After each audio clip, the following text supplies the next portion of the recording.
नमस्कार, आप सभी का स्वागत है आपके अपने YouTube चैनल में जिसका नाम है संजू हिंदी क्लासेस।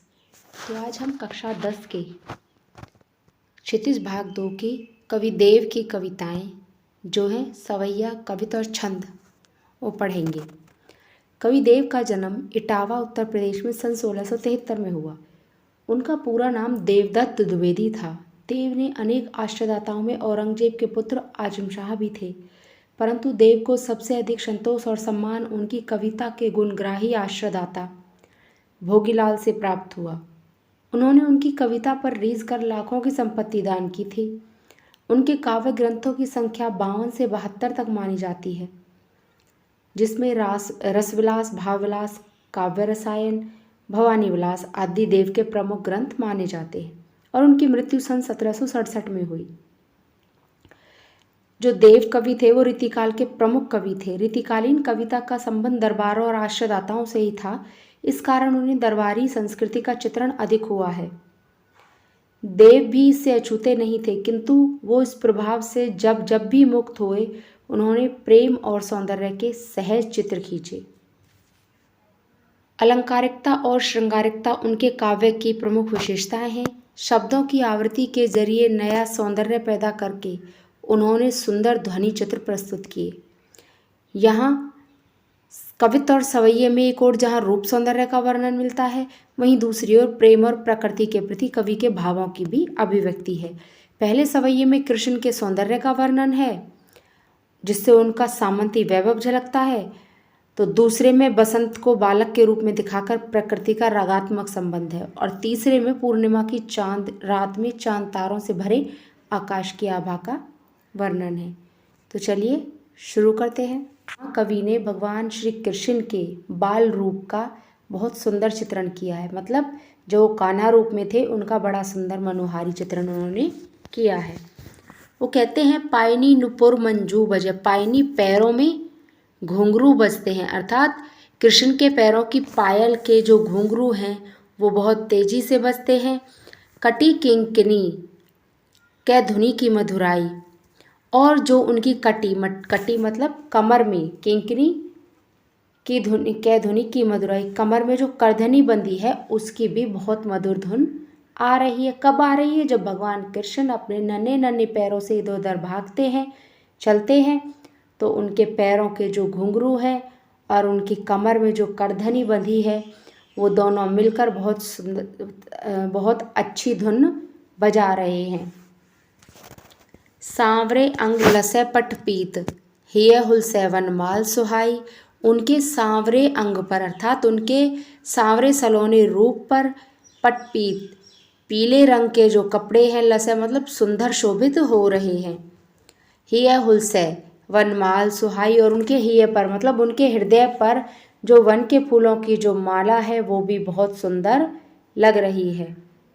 माथे क्रीट बड़े द्रग चंचल, माथे पर किरीट है। किरीट क्या होता है? किरीट बोलते हैं हम मुकुट को। तो उनके माथे पर बहुत ही सुंदर मुकुट पहना है। बड़े द्रग चंचल, और उनके बड़े बड़े जो द्रग नेत्र हैं, बड़ी बड़ी जो आँखें हैं वो बहुत सुंदर और चंचल दिखाई दे रही है। यानी जब वो अपनी बड़ी बड़ी आँखों से इधर उधर देखते हैं तो बड़ी चंचल प्रतीत वो होती हैं। मंद हंसी मुख चंद जुन्हाई, मंद हंसी, और जो उनकी हंसी है वो बहुत ही मंद मंद है। मुख चंद जुन्हाई, मुख चंद बोलते हैं मुख रूपी चंद्रमा, जो भगवान कृष्ण का मुख रूपी चंद्रमा है उस पर उनकी जो मंद मंद हंसी है वो बहुत ही सुंदर शोभित हो रही है। जय जग मंदिर दीपक सुंदर, जय, अगर ये जग बोला, मंदिर बोला है संसार को, यहाँ संसार की तुलना किससे की है? मंदिर से। तो यहाँ बताते हैं कवि जय जग मंदिर, इस संसार रूपी मंदिर में जो भगवान श्री कृष्ण है वो दीपक के समान सुंदर हैं। मतलब जैसे एक दीपक जलता है मंदिर में और पूरे मंदिर को आलोकित करता है अपनी रोशनी से, उसी तरह इस संसार रूपी मंदिर में भगवान श्री कृष्ण दीपक के समान है जो सभी को आलोकित कर रहे हैं। श्री ब्रज दूल्हे देव सहाय, तो यहाँ कवि देव कहते हैं कि भगवान जो श्री कृष्ण हैं वो ब्रज के दूल्हे हैं, और जैसे एक दूल्हे को हमेशा मान सम्मान मिलता है, उसी तरह श्री कृष्ण को उसमें ब्रज में हमेशा मान सम्मान मिलता रहेगा। और वो ब्रज के जो दूल्हे हैं वो देव सहाय कवि देव की सहायता करने वाले हैं, अर्थात उनकी हमेशा मदद करने वाले हैं। तो चलिए अगला पढ़ते हैं। अगले कवित्व में जो कवि है वो कहते हैं, डार द्रुम पल्लना बिछौना नव पल्लव की। मैं आपको बता दूं, इसमें जो कवि ने बसंत ऋतु का बड़ा सुंदर वर्णन किया है। यहाँ बसंत ऋतु का उन्होंने मानवीकरण किया है और उन्हें एक बच्चे की संज्ञा दी है बसंत ऋतु को। तो कवि कहते हैं, डार द्रुम पल्लना बिछौना नव पल्लव की, कि जो ये बसंत रूपी बालक है, इस बसंत रूपी बालक की डार द्रुम पलना, जो पेड़ों की डालियां हैं वो उस बसंत रूपी बालक का पालना बनी हुई है। बिछौना नव पल्लव के, और उन डालियों पर जो नए नए कोमल पत्ते खिले हैं वो उस बालक का, बसंत रूपी बालक का बिछौना बने हुए हैं। और जो ये उनका बिछौना है नए नए पत्तियों का, कोमल पत्तियों का, वो उस बालक के लिए बहुत ही आरामदायक है। सुमन झिंगुला सोहे तन छवि भारी दे, और उनके ऊपर जो छोटे छोटे फूल खिले हुए हैं वो ऐसे लग रहे हैं जैसे बसंत रूपी बच्चे को फूलों का झबला पहना दिया गया हो। फूलों का सुंदर एक कुर्ता या झबला जो बोलते हैं बच्चों का, वो पहना दिया गया हो। और वो तन छवि भारी दे, और वो उस बसंत रूपी बालक के तन पर बहुत ही सुंदर लग रहा है। पवन झुलावे, और जब हवा चलती है और हवा के चलने से पेड़ की जो टहनियाँ हैं, डालियाँ वो हिलती हैं, तो ऐसा लगता है जैसे इस बसंत रूपी बालक को हवा झुला रही हो, उसके पालने को झुला रही हो। केकी कीर बतरावे देव, और मोर और तोता ऐसे प्रतीत होता है जैसे उस बच्चे से बैठकर बातें कर रहे हों। कोकिल हलावे हुलसावे करतारी दे, और कोयल उस बच्चे को तालियां दे देकर मीठा गाना सुनाकर उसको प्रसन्न कर रही हो, उस बच्चे को खिला रही हो। पराग सो उतारो करे राई नौन, तो जो ये बसंत का मौसम होता है, इस समय चारों तरफ फूलों के पराग बिखरे रहते हैं। तो यहाँ पर कवि कहता है, पूरित पराग सो उतारो करे राई नौन, कंजकली नायिका लतान सिर सारी दे।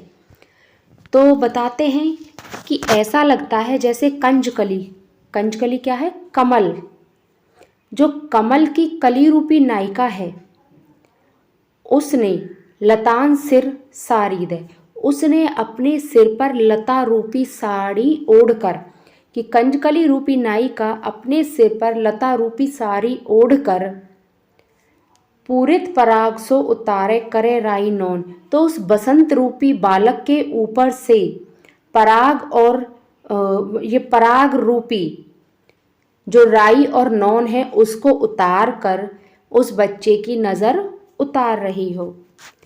मदन महीप जू को बालक बसंत ताही, फिर आगे बताते हैं कि मदन महीप जो कामदेव हैं, वो राजा हैं, जो कामदेव रूपी राजा हैं, ये बसंत उनके बच्चे हैं।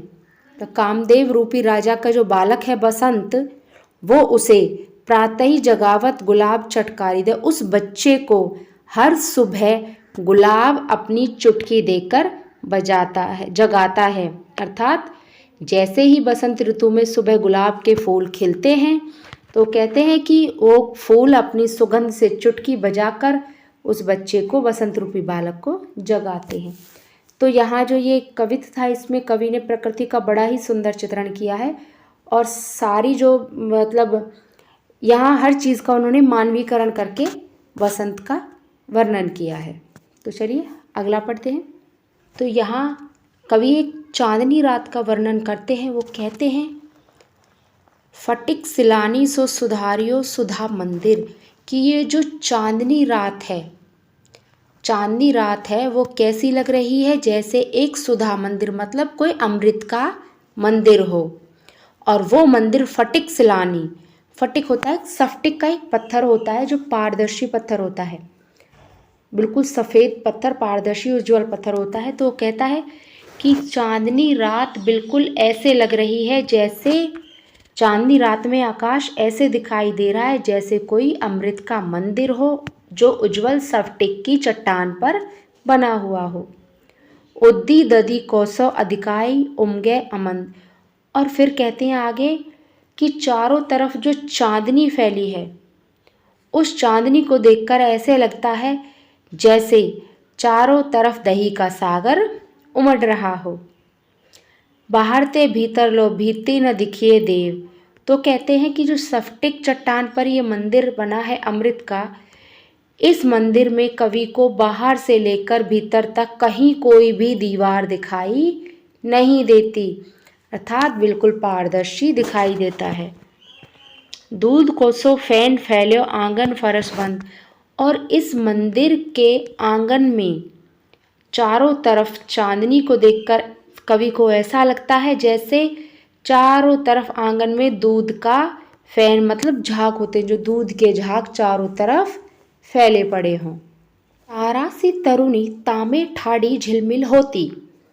फिर आगे कवि कह रहे हैं कि जो ये चांदनी रात्रि का अमृत रूपी मंदिर है, इसमें जो ये तारे झिलमिला रहे हैं वो ऐसे दिखाई देते हैं जैसे तारों रूपी युवतियाँ, सुंदर सुंदर तारों रूपी युवतियाँ झिलमिल होती दिखाई दे, मतलब सजी धजी खड़ी हों। अर्थात कि जो वो मंदिर है, मंदिर में वो तारे ऐसे लग रहे हैं जैसे वहाँ कोई सुंदर युवतियाँ सजी धजी खड़ी हों। मोतिन को ज्योति मिल्यो मल्लिका को मकरंद। और फिर कहते हैं जो सजी धजी, जो सजी हुई वो युवतियाँ खड़ी हैं, उनके जो आभूषण हैं वो ऐसे चमक रहे हैं जैसे मल्लिका को मकरंद, कि मल्लिका फूल होता है जो मल्लिका का, उसके फूल के जो मकरंद से मिले हुए मोतियों की ज्योति के समान चमक रहे हैं। आरसी से अंबर में आभासी उजारी लगे। फिर आगे कवि कहते हैं कि चांदनी रात्रि का जो ये समय है, इसमें जो आकाश है वो इतना साफ उज्जवल दिखाई दे रहा है जैसे कि कोई बहुत सुंदर दर्पण हो। प्यारी राधिका को प्रतिबिंब सो लगत चंद। और उस दर्पण में जो राधिका का प्रतिबिंब है, मुखचंद है, वो बहुत साफ सज्जित दिखाई दे रहा है। अर्थात कवि ने साफ आकाश की जो तुलना है वो दर्पण से की है और उस दर्पण में राधिका के प्रतिबिंब झलकता बताया है।